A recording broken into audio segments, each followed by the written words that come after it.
Bakit kaya puro matatanda ang mga kumakain dito sa Max's? Nalibre nga ako ng tito ko galing Amerika dito sa Max's at in-order namin ang Family Set B.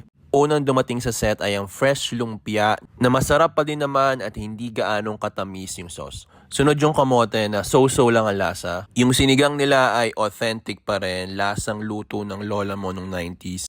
Yung manok is na-maintain nila yung lasa pero hindi na to para sa akin. Dahil mas marami na ako natikman na mas masarap na manok throughout the years. Then dumating itong pork something na hindi ko alam ang tawag. Kumurot lang ako nito dahil itsura pa lang parang puputok na yung bato ko. Yung beef caldereta nila ay masarap, sobrang lambot ng beef at hindi masyadong maalat. Yung pansit at chop suey ay perfect na kasama sa set na ito, pampatanggal ng umay sa mga putok-batok.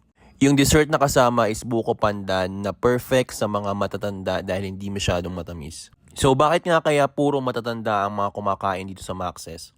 Actually hindi ko din alam pero sana mag-upgrade na sila or mag-update na menu para makakuha ng mas batang market.